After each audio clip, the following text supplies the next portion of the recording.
1 in 9 women will get breast cancer at some point during their life. Slightly down from the last couple of years, about 180,000 women will get breast cancer in the United States this year.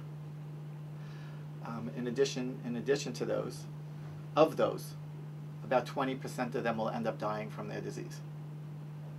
That's unbelievable numbers. When one person in the family gets breast cancer, everybody else is worried about getting it. It affects everybody, and their children, and their sisters, and their brothers' children, and so on. So it has a huge effect on the person and also on the entire family. Most breast cancers, we don't know why they get it. That's about 90% of them. It's due to environment and probably some genetics. You know, we live near the airport, it must be from that. It must be due to something in the water. The electrical lines, our diet, too much fat, you know, not enough exercise, and so on.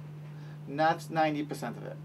10%, or a little bit less than that, is just directly passed down from generation to generation, a setup for those patients to get cancer.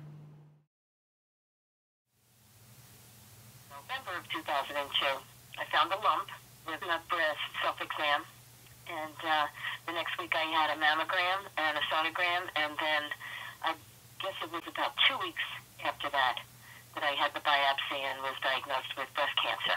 It was quite early, and I had no node involvement, so, you know, it was good news. After the initial bad news, the rest was pretty good news.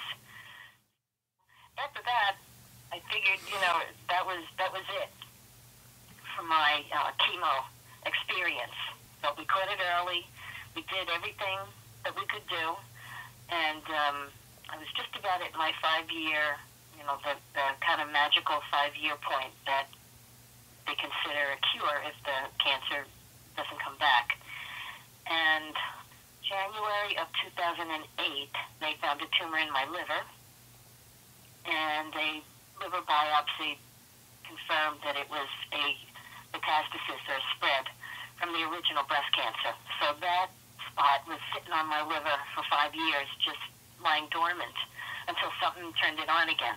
And I'm hoping that someday somebody finds why these things turn on and off, because that will be very important in finding a cure. And that's really what the study of oncology is about. How do different cancers act? And when you say breast cancers, there are many, many, many different breast cancers. In fact, the breast cancer that your aunt had one day, later on turned into a different breast cancer. Not by name, but the cells keep changing. So it could be the treatment that started was very much working very nicely, was very much appropriate, but as the cancer changed and moved to a different place, oh, there's a whole different set of circumstances. And that's the big trouble with cancer, is it's not just straightforward, this is what it is, and this is what it's going to be. They act in different ways. My expertise is looking for these families. Looking for families that pass down a broken gene, a gene mutation from generation to generation.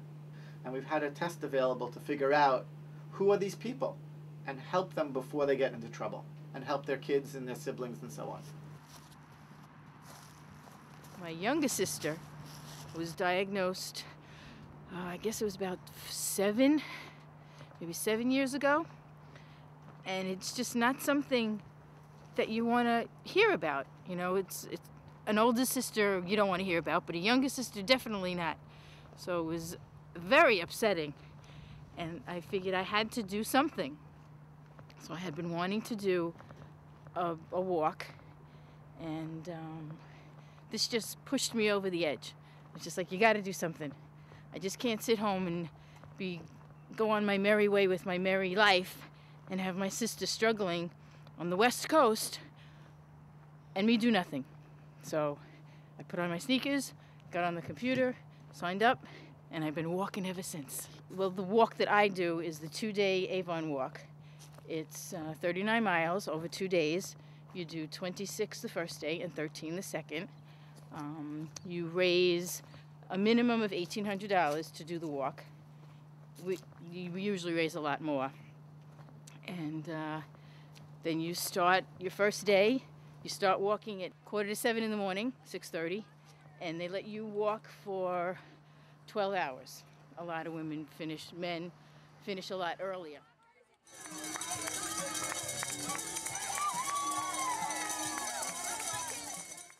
There are foundations particular to Long Island, like Friends for Life Foundation, that help people with breast cancer and their families too. As I mentioned before, this is a family thing, it's not just an individual thing. We have to look at the children, we have to look at the grandparents.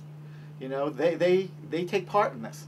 Parent definitely hurts when their child has breast cancer. Depending on the patient and their needs, thank God we have loads and loads of resources. When I was first diagnosed, I signed up to be a volunteer with their Reach to Recovery program, and that's a program that the American Cancer Society promotes, where newly diagnosed women can talk to somebody who have been there. You really need to talk to somebody who has been in your situation, because nobody really can understand what it's like to hear those words, "You have breast cancer," like another woman who has heard those words. We've made living with cancer better. We've changed the whole attitude to having cancer is very different now than when I started. Okay, it's not the big C anymore. Right? Your parents will know what the big C is. We're going to grow up different. We look as cancer as something that we deal with.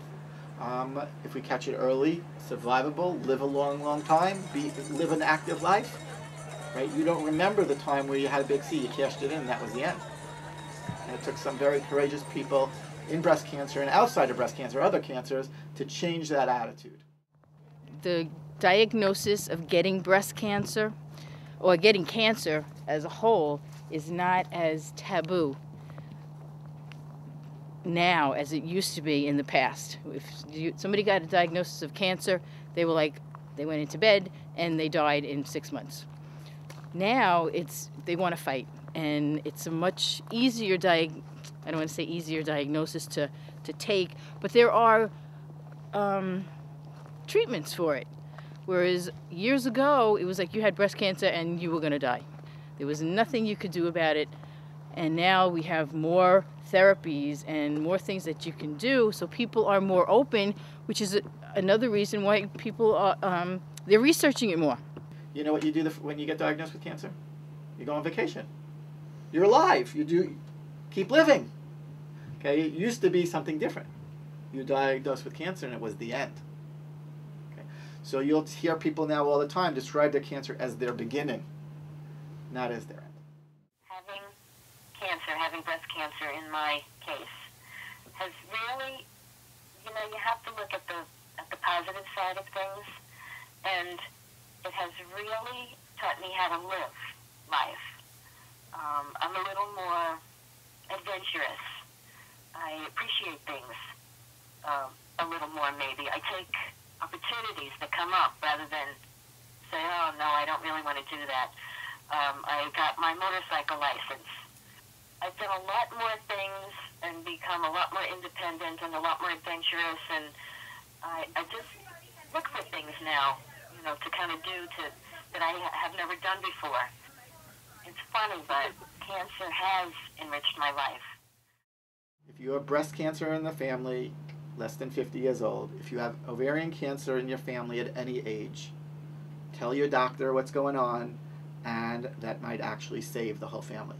So I have that website, learnabouthboc.com. Has all the information on it, has all the resources. Kick the tires, look around. If it applies to you, follow up. Mostly, and what I want you to do is if it applies to your friends, tell them. Just like I told you. Be educated, and then the patients do much better. Having this diagnosis from Janet it's made me realize that I have to take better care of myself. So once I decided to do the walk, I've been exercising, which I didn't really do. I mean, I'm not in horrible shape, but as the years went by, things happen. And 3 years ago, I said, this isn't going to happen, and I started my workouts, I started walking, and I feel so much better. I look much better. And it makes you think about things differently. But yes, it's good exercise. Keep walking.